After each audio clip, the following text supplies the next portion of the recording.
irmãos, meus amigos, eu aqui estou, pastor Everaldo da Paraíba, para mais uma vez conversar com vocês. Desta vez sobre um tema muito importante, um tema atual que está mexendo com o mundo, está mexendo com o mundo civilizado, com o Brasil, e não poderia deixar de conversar com os irmãos sobre isso. Antes eu quero que vocês, se puderem, se inscrevam no meu canal, acione um sininho que tem por aí, para vocês receberem minhas falas quando aqui postar alguma coisa. Hoje nós vamos conversar sobre o sistema eleitoral americano, as eleições americanas, né? O que é que isso tem a ver com nós, quais as consequências de uma eleição nos Estados Unidos para o mundo todo. Eu diria que tem tudo a ver com todos nós, porque os Estados Unidos hoje ainda é a superpotência econômica e militar do mundo, né? Lá estão as maiores decisões, estão o centro mais importante, mais desenvolvido da Terra, e tudo que ocorre na economia americana, na política americana, tudo que ocorre no sistema político americano tem reflexão e repercussão e consequência nas nações do mundo inteiro, inclusive do Brasil. Então, hoje nós vamos começar a falar sobre esse processo eleitoral americano. Os irmãos e os amigos poderão pensar e dizer, como eu também penso e digo, por que os Estados Unidos têm ainda um sistema eleitoral tão travado, tão ultrapassado, tão empírico? Por que os americanos não usam, por exemplo, o sistema eleitoral eletrônico, né, que o Brasil usa com muita galhardia, com muita competência, com muita eficiência, com muita eficácia? Por que os americanos não copiam o sistema eleitoral brasileiro, por exemplo, sistema eletrônico? Eu quero dizer aos irmãos que o sistema eleitoral americano, ele começou com uma reunião entre 12 das 13 colônias americanas, ainda quando eles eram colônia da Inglaterra, e eles pensaram num sistema eleitoral democrático para aquela época.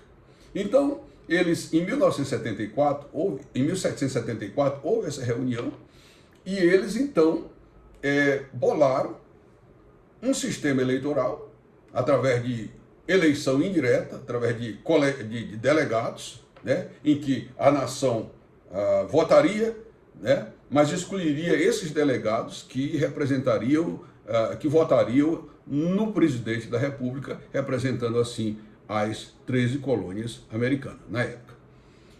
Depois, esse sistema foi inserido dentro da Constituição Federal Americana, me parece que no artigo 2º, e lá está o sistema eleitoral de forma que temos hoje, eleição indireta através de delegados. Naquele tempo, não havia eleição direta em lugar nenhum do mundo. Então o sistema eleitoral americano, para a época, ele era o sistema eleitoral mais democrático, mais eficiente do mundo, porque a maioria das nações eram monarquias e monarquias absolutas, e os americanos saíram com esse sistema eleitoral de eleição indireta, que foi a novidade do planeta. Eles realmente foram e são ainda o país mais democrático do mundo. Só que eles se esqueceram de atualizar esse sistema, né? E esse sistema perdura até hoje, né? Por isso foi criado um colégio eleitoral, na época, composto de representantes dos 50 estados americanos, né? Naquela época. Foi assentado que as eleições se dariam naquela época, no mês de novembro, por causa da colheita. Era o período da colheita americana, então as eleições se dariam naquela época, porque havia mais, vamos dizer assim, um movimento maior de pessoas, as pessoas ficariam mais satisfeitas, mais alegres, era um momento de festa, o tempo da colheita americana em novembro, então se estabeleceu ainda naquela época que as eleições americanas seriam feitas em novembro. E também seriam feitas sempre nas terças-feiras, para permitir que os americanos fossem à missa, fossem aos cultos. Naquela época que os americanos sempre foram uma nação muito religiosa, muito cristã. Esse sistema eleitoral indireto, ele tem uma grande deficiência, como os irmãos e os amigos viram agora, né?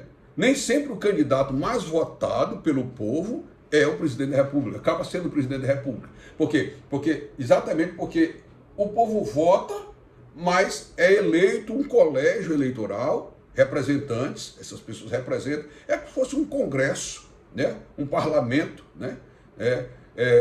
Desses delegados, representando os estados, e eles elegem, então, o presidente da República. E, como eu disse, nem sempre nos Estados Unidos, o candidato que recebeu mais votos, o candidato mais popular, o candidato que teve mais votos dos eleitores nos estados, eles viraram presidente da República. Nós temos, por exemplo, o caso de 1824, 1876, 1888, 2000 e 2016. Né? O último foi 2016 aqui, agora quando o Barack Obama, né? o Trump, foi eleito, né? Pelo colegiado, presidente da República, e ele não foi o mais votado entre os eleitores americanos. Os Estados Unidos ele não tem uma justiça federal eleitoral. Isso dificulta bastante, porque cada estado, cada um dos 50 estados, tem sua legislação própria. E é a justiça comum que decide as querelas eleitorais nos Estados Unidos. Portanto, há uma grande dificuldade. Não é como no Brasil, que a justiça eleitoral tem uma justiça eleitoral específica, né? E aí o Brasil abusa de justiça especializada, né? Nós somos o único país do mundo que temos uma justiça eleitoral, temos uma justiça militar, temos uma justiça do trabalho, né? Tem uma justiça comum, né? Então os Estados Unidos não têm. Os Estados Unidos têm uma justiça, um sistema judicial único, que é a justiça comum, né? Que ela fica escalonada nos estados e na União, mas não tem uma justiça eleitoral como nós temos aqui. Resultado, cada estado tem a sua legislação própria, inclusive um sistema de apuração complexo, né? Lá nos Estados Unidos o voto não é obrigatório, isso leva com que faz com que os candidatos tenham que se debruçar, tenham que criar um apaixonamento nacional para que a população vá às urnas, porque senão ninguém vai, né? Agora, por exemplo, nessas últimas eleições entre o Biden e o Trump, né? Houve um despertamento de um sentimento nacional que não ocorria há séculos nos Estados Unidos, né?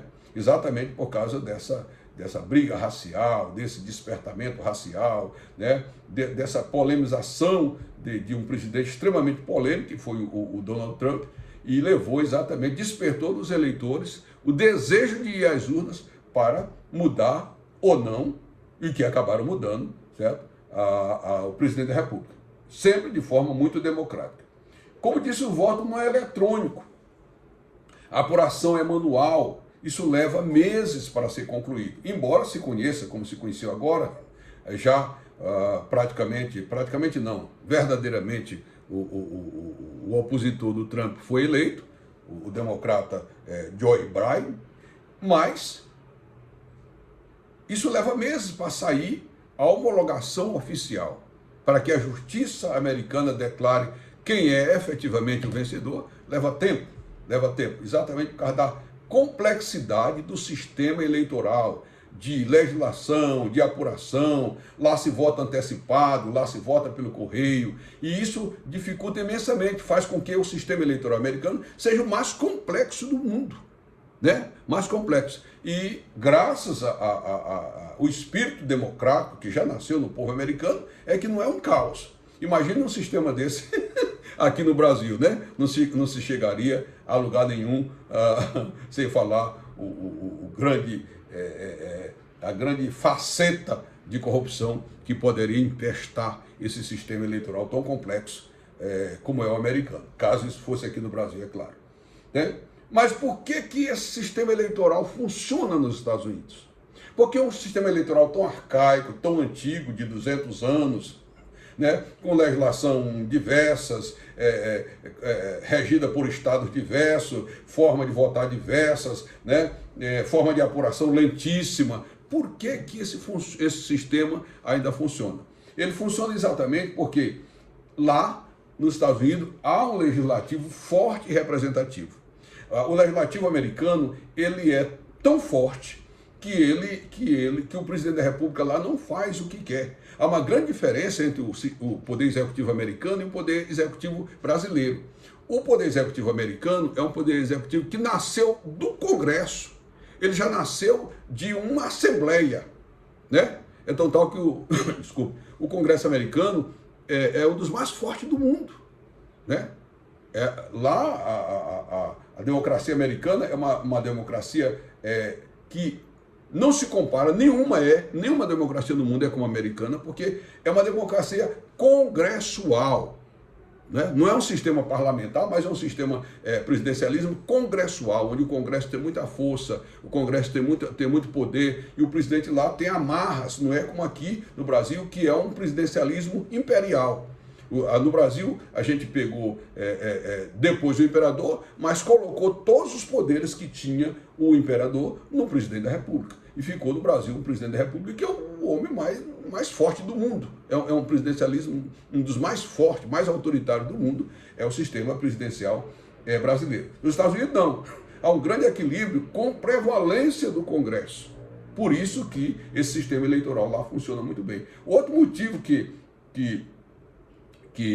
faz com que esse sistema eleitoral nos Estados Unidos funcione muito bem é um judiciário com mandatos, né? O judiciário americano, certo? Só uma pequena parte é vitalícia. A maioria, o juiz de primeira e segunda instância, quase tudo tem mandato, né? Não tem essa questão da vitaliciedade, que se criou a vitaliciedade ainda nos sistemas anteriores, né? Século XVI, século XVII, século XVIII, certo? Com o objetivo de dar segurança, de dar independência ao judiciário. E acabou não sendo. Hoje você vê que a vitaliciedade serve mais para acobertar a impunidade dentro do judiciário, dentro de alguns membros do judiciário, acobertar algumas arbitrariedades que cometem alguns membros do judiciário, certo? E não para dar a garantia que teria que ter um juiz isento para julgar e enfrentar os poderosos.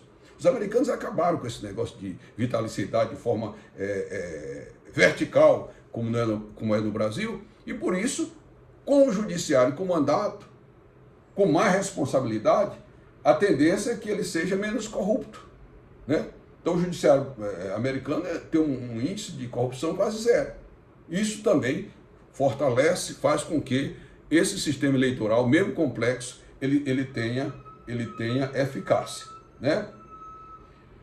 Mas, aqui no nosso vídeo, a gente pergunta, né? Mas o que efetivamente levou o presidente Trump a ser derrotado? Né? Um homem que venceu as eleições, semelhante a Bolsonaro aqui, através das mídias sociais, certo? Um homem rico, um homem que não teve uma carreira política profissional, né? Saiu do empresariado e levou sua experiência para dentro do poder executivo. Um homem que alavancou a economia americana, né? Se não fosse essa pandemia aí, os Estados Unidos provavelmente tinha sido reeleito, talvez, porque ele alavancou, criou milhares de empregos nos Estados Unidos. Ele despertou o sentimento nacionalista que tem quase todos os americanos. Então, o que levou esse homem a ser derrotado? Eu diria aos irmãos e aos meus amigos o seguinte, que eu acho, primeiro, ele é um caba ultranacionalista, o que nós chamamos aqui de ultradireita, né?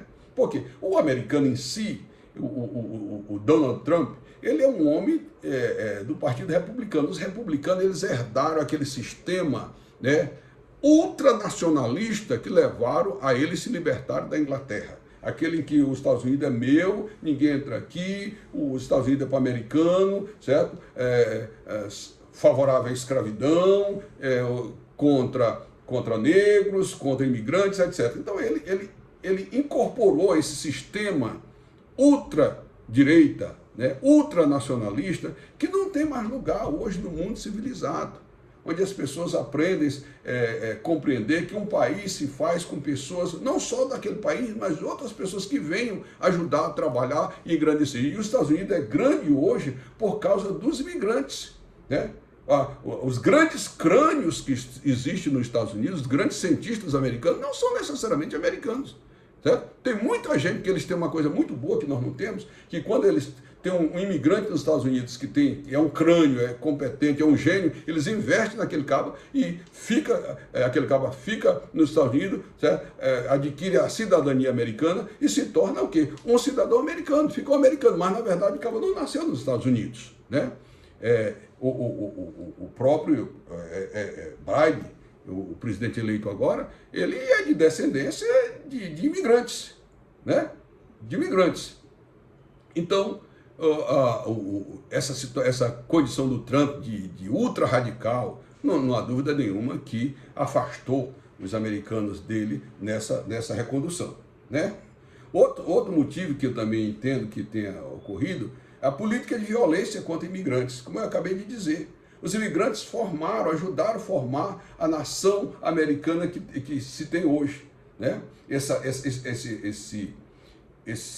superpotência que é os Estados Unidos, né? Ela foi construída também com sangue latino, com sangue dos imigrantes, essas pessoas que foram para lá trabalhar e ajudar a nação a prosperar. O Trump, ele tem uma política muito violenta contra os imigrantes, além de extremamente discriminadora, violenta. Vocês lembram, por exemplo, o que é que ele fez agora, quando expulsou aqueles imigrantes, prendeu os pais, prenderam aquelas criancinhas, né? Deixaram as crianças presas, como se fosse escrava em senzalas do século XXI, afastou as crianças dos pais, né? Isso mexeu com o sentimento dos americanos, né? Os americanos não suportam, por exemplo, violência contra criança, nem violência contra idosos. Eles não suportam violência contra criança de jeito nenhum. E isso mexeu com o sentimento dos americanos. E evidentemente, também com o sentimento dos latinos. E eu acho que mais de 1/3 dos votos americanos hoje são de latinos.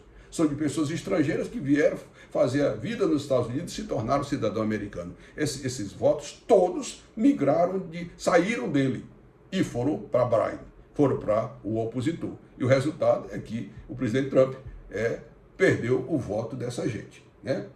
Ele também, outro fato que eu acho que contribuiu para a derrota dele foi a tolerância e até apoio que ele deu à violência policial contra os negros. Ele não condenou nada. Essas violências que os negros sofreram, que levou o país a novamente se levantar, porque os americanos hoje, quase 50% dos americanos são negros ou então latinos, né? Pessoas de pele escura, que não são pessoas de pele clara, de olhos verdes e azuis, como são os americanos originários. Então o que é que acontece? Essa violência, quando ele tolerou e em determinado momento ele até apoiou esses policiais, recendeu a velha perseguição, né? A velha discriminação que tá latente dentro do sangue americano. Eles não gostam de negros, a escravidão americana foi uma das mais brutais que existiu na humanidade, foi a escravidão. Se você quiser saber isso, dê uma olhada naquela série Raízes, que foi uma série americana, que você vai ver a brutalidade do sistema escravocrata americano, principalmente no Velho Sul, nos países do Sul. Outro motivo que eu acho que também levou o presidente a perder voto foi o conflito que ele manteve sempre com o Congresso, principalmente com os democratas, com a Câmara dos Deputados, né? Levou até a presidente da Câmara a rasgar aquele discurso e aquela coisa toda. Então ele é um homem extremamente conflituoso, né? Ele não é um homem pacificador. E isso acirrou. Você não pode a vida toda estar brigando com o Congresso num sistema democrático. Porque no sistema democrático, principalmente o sistema democrático americano, como eu já expliquei aqui, em que o Congresso é muito forte, você não pode estar atiçando, estar se confrontando com o Congresso, como o Donald Trump fazia nos Estados Unidos. Outra grande bobagem que ele cometeu, na minha concepção, a briga sistemática e sem trégua com a imprensa americana. A gente sabe que tem imprensa marrom, a gente sabe que tem imprensa tendenciosa, como é aqui no Brasil, a Globo, por exemplo, a imprensa esquerdista, capitaneada pela Rede Globo, a gente sabe disso, certo? Agora, uma coisa é você bater, discordar da imprensa e até confrontar a imprensa, outra coisa é você perseguir de forma sistemática, vedar. Inclusive lá aconteceu um episódio agora também digno de nota. A imprensa violentando o presidente, quer dizer, a imprensa que se queixa, gosta de liberdade de imprensa, mas ela impôs uma censura ao presidente da República. quando três redes americanas, três grandes redes americanas, interromperam o discurso do presidente agora na campanha eleitoral, né? Tiraram ele do ar, né? Imagine se o presidente faz isso também, porque as TVs, né? As emissoras de TV são concessões públicas lá nos Estados Unidos, como são aqui no Brasil. Imagine se o presidente derruba essas empresas do ar também, né? E eu dizer o quê? Um ditador, né? Então, se o presidente faz isso com a imprensa, é um ditador. Mas a imprensa pode fazer isso com o presidente em nome de estar falando a verdade ou estar falando a mentira, né? Foi uma pisada de bola que a imprensa americana realmente fez, né? Que realmente é digno de repúdio, né? A imprensa censurar. Né? Geralmente a imprensa é vítima de censura e não censuradora, né? Outro motivo que eu também acho que tirou o voto de Trump foi, e aí já no exterior, ele passou a ser antipático com a taxação de produtos de países aliados, como o Brasil, né? O presidente da República é um aliado, o presidente da República do Brasil é um aliado incondicional do Trump, e ele taxou nossos aços, soja e carne, etc., né? O Brasil fez, por exemplo, um gesto carinhoso com ele, dispensando visto para os americanos entrar no Brasil, mas ele não dispensou lá, ele não fez esse ato comutativo lá, né? Pelo contrário, ele manteve o visto rigoroso contra brasileiros lá. Então ele, não, infelizmente, não é um cabo que faz a boa vizinhança. Então essa taxação de produtos, tanto do Brasil como da China e de outros, essa taxação unilateral, né, em forma de retaliação, achando que não, vamos fechar o mundo todinho, nos fechar é só os Estados Unidos, o mundo que se quebra. Hoje não existe nada, hoje não existe isso. Com a economia e até a política globalizada, os países têm que ser colaboradores, cooperadores entre si, e não pode mais existir aquela política de ilha, onde o que é meu e o que é teu é teu. Hoje tem que haver o compartilhamento da ciência, da tecnologia, né, entre os países, para que tenhamos efetivamente um mundo melhor. Outro motivo também que eu acho que levou o Trump a ser derrotado foi a briga dele com organismos internacionais. Ele brigou com a ONU, com a OMS, com a OTAN, com o Clube de Paris. Então ele brigou com todo mundo. Então é um cara que brigou com o mundo todo, né? Então, quando você briga com todo mundo, com órgãos internacionais importantes, órgãos científicos importantes, né, sem ter um motivo plausível, apenas por uma desconfiança, porque aquele órgão estaria trabalhando para o país A ou país B, né, isso realmente não contribui, principalmente porque os Estados Unidos é um país mais rico do mundo, e quando os Estados Unidos retira apoio, principalmente ao apoio financeiro, ou moral, ou logístico de um organismo internacional, isso leva um prejuízo imensurável, não só para os Estados Unidos, né, mas para a humanidade como um todo. Então foi realmente uma pisada de bola. E por último, eu acho que o motivo, e aí foi, vamos dizer assim, o tiro de misericórdia, né, na popularidade dele, na chance dele se reeleger, né, foi a pandemia, né? A economia americana ia muito bem, ia crescendo, né, a recuperação de emprego, mas a pandemia que se abateu sobre o mundo todo, né, pegou os Estados Unidos, parece que com mais peso, né, os Estados Unidos e a Europa, aí estão os países que têm mais aumentado o número de infectados, né, de morte no mundo. Isso, de qualquer maneira, enfraquece o líder. Ele não tem culpa, mas isso tira dele, vamos dizer assim, muitos comandos, muitas estratégias, muitas forças para que ele se eleja, para que ele possa ser reconduzido. Porque, querendo ou não, as pessoas que perderam emprego, as pessoas que ficaram doentes, as pessoas que ficaram deprimidas, as pessoas que estão prisioneiras, né, elas associam, embora injustamente, mas elas não deixam de associar todos esses problemas à ineficiência do governo de plantão. Então a pandemia, na minha concepção, foi o tiro de misericórdia que levou o presidente Trump a não ser eleito.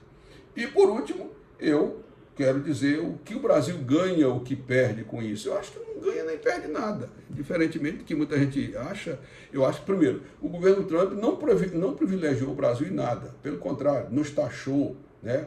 O Brasil não teve privilégios comerciais nem com os Estados Unidos, né? Já teve, no passado já teve, agora não. O Brasil os Estados Unidos saiu da primeira posição de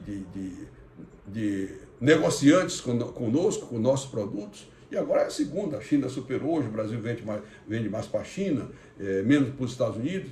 Eu acho que o que o Brasil deve fazer é se comportar como um país soberano. O Brasil é um país soberano, né? Terá que fazer, como diz aí o presidente Bolsonaro, negociar com o mundo todo, sem entrar, sem se miscuir na ideologia de país nenhum, cuidar dos nossos problemas, cuidar do nosso povo, né? Procurar ser um país mais justo, mais digno, e assim eu também não acho que a derrota lá do presidente Trump tem repercussão para uma eventual derrota do presidente Bolsonaro em 2022 aqui no Brasil. Não vejo isso, não vejo essa interligação. O que eu acho é que o que aconteceu com o Trump nos Estados Unidos deve ser uma grande lição para os governos de plantão, inclusive para o governo brasileiro, né? De saber que o presidente da República, na verdade, é o maior servo do país, é o maior servo da nação. Ele não é o dono da nação. Você não pode ficar brigando com o mundo todo, brigando com todas as instituições do Brasil, do país. Você deve ser sempre a autoridade mais servidora do país, que é o presidente da República, mas uma autoridade conciliadora, porque ele é o comandante em chefe do país, das Forças Armadas. É a liderança maior do país e deve ter o equilíbrio para governar um país para todos. E, diferentemente que alguém pensa, que é claro que o Joe Biden ele tem